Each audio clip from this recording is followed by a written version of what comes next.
उनको ऐसा दुख देते हैं कि वो बूढ़े ताकते ही रह जाते कि आटली आटली मेहनत करे ना तो बैरू लइन छूटो થઈ ગયો। जो प्रेम परमात्मा से करना चाहिए था, जो कर्म ईश्वर के नाते करने चाहिए थे, वो कर्म तुमने स्वार्थ के नाते किए, इसलिए बुढ़ापे में रोना पड़ता है। जो भरोसा परमेश्वर पर रखना चाहिए था, वो भरोसा अगर पुत्रों पे रखा तो वो भरोसा जरूर गड़बड़ कर देगा।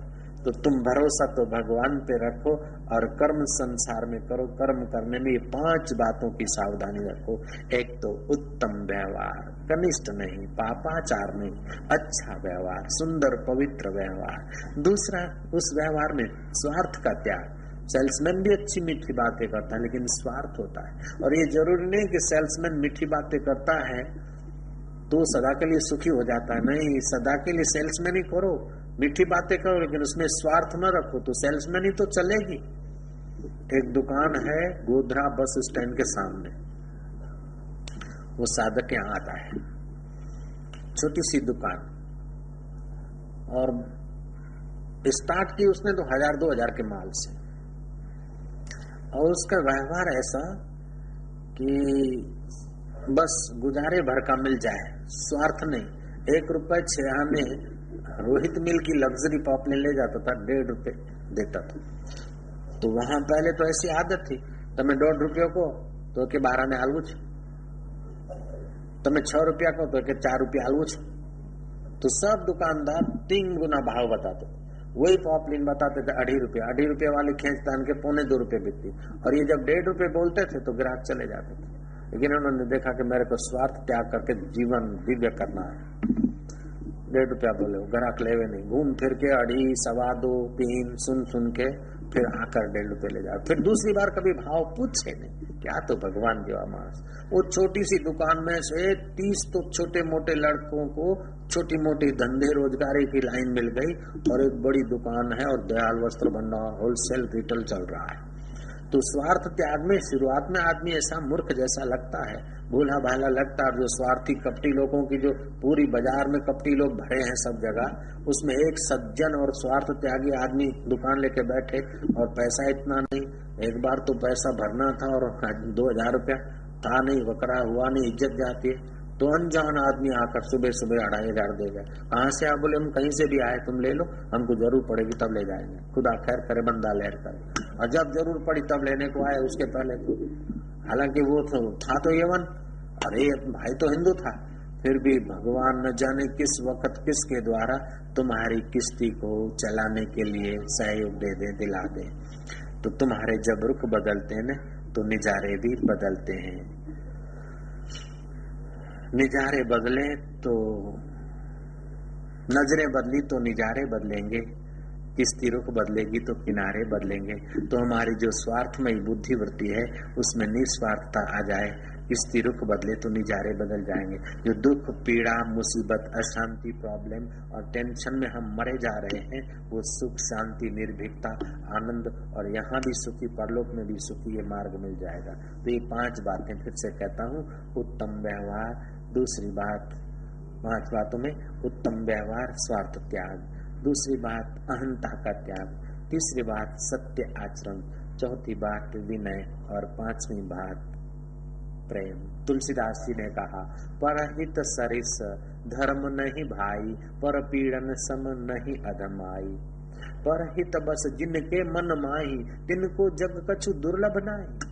जिनके चित्त में दूसरों की भलाई छुपी है और जो दूसरों की भलाई के लिए सब काम करते हैं, उनके लिए जगत में दुर्लभ कुछ भी नहीं होता है। ऐहिक चीजें भी दुर्लभ नहीं होती और भगवान भी उनके लिए दुर्लभ नहीं होता है। पीछे पीछे हरि फिरे कहत कबीर कबीर, कबीरा मन निर्मल भयो जैसे गंगा नीर। पीछे पीछे हरि फिरे कहत कबीर कबीर।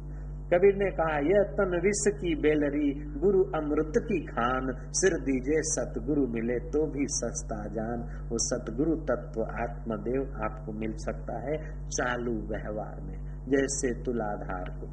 तो चालू व्यवहार में ये 5 बातें आ जाए तो अंतःकरण शुद्ध होगा। शुद्ध अंतःकरण वाला बैठेगा तो ध्यान जल्दी लगेगा, ज्ञान की बात जल्दी समझ में आएगी, महापुरुषों को पहचानने की बुद्धि मिल जाएगी, महापुरुषों के उपदेश को झेलने की बुद्धि मिल जाएगी। बुद्ध के साथ आनंद भी रहता था और सुभूति भी रहता था, लेकिन सुभूति को बुद्ध इतने सारे मिल गए हैं कि सुभूति बुद्ध के विदाय पर भी सुभूति को भय नहीं है, खतरा नहीं है, क्योंकि बुद्ध को ऐसा पा लिया कि बुद्ध कभी जा नहीं सकते। लेकिन आनंद ने ऐसा नहीं पाया कि बुद्ध कभी जा नहीं सकते। आनंद ने बाहर बाहर से पाया था और सुबुद्धि ने बुद्ध को बाहर और भीतर दोनों ढंग से, अच्छी ढंग से पाया था। तो आप भी परमात्मा को बाहर बाहर से तो मंदिर में पाते हो, बाहर बाहर से तो आरती के वक्त भगवान के निकट होते हो, लेकिन भीतर से भगवान के निकट अगर एक बार हो जाओ तो फिर वियोग नहीं होता है। बाहर से 1000 बार भगवान के साथ मिलो। शाकुनी मिलता था श्री कृष्ण को, दुर्योधन मिलता था श्री कृष्ण को और ग्वाला कह के पुकारता था। राम जी को शूर्पणखा भी मिली थी। तो मैंने अर्ज किया था कि ये जो शाश्वत शांति है, नैष्टिकम शांति है, वो भगवत दर्शन तो पापात्माओं को भी हो जाता है अनजाने में। जैसे शाकुनी को भगवत दर्शन हुआ था, दुर्योधन को हुआ था, लेकिन अपने व्यवहार को, ये 5 बातों से अपने व्यवहार को सजाया नहीं, तो वैसे के वैसे रह गए। और जिन्होंने 5 बातों से व्यवहारों को अनजाने में भी, 5 बातें जिनके व्यवहार में थी, उन्होंने भगवान के दर्शन से बहुत कुछ पा लिया। शबरी में प्रेम था भगवान के दीदार से। शबरी ने ऐसी यात्रा की कि सारी यात्राओं का फल मिल गया। मतंग ऋषि के आश्रम में रहने वाली वो अबला भीलन, उसके व्यवहार में निष्कामता थी, उसके व्यवहार में प्रेम था, उसके व्यवहार में विनय था। और राम जी एक बार मिले, शूर्पणखा को भी राम जी मिले और शबरी को भी राम जी मिले। बताओ, शूर्पणखा ने कुछ नहीं पाया, नाक कान कटाकर नकपट्टी हो गई, और शबरी ने ऐसा पाया कि साधु संतों की जिह्वा पर शबरी का नाम आदर से लिया जाता है। जिसका पुण्य जोर होता है, व्यवहार शुद्ध होता है, व्यवहार में 5 बातें होती है, वो सत्संग के बिना रह नहीं सकेगा। सत्पुरुषों का आदर किए बिना रहा नहीं जाएगा उसमें। जैसे सती सावित्री, बाप ने तो क्रुद्ध होकर एक भील के साथ ब्याह दी, और भीलवास में रहती थी झोपड़ी में।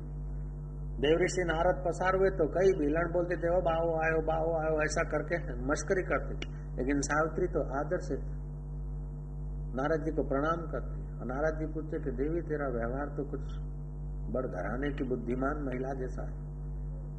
बातचीत करते हुए पता चला कि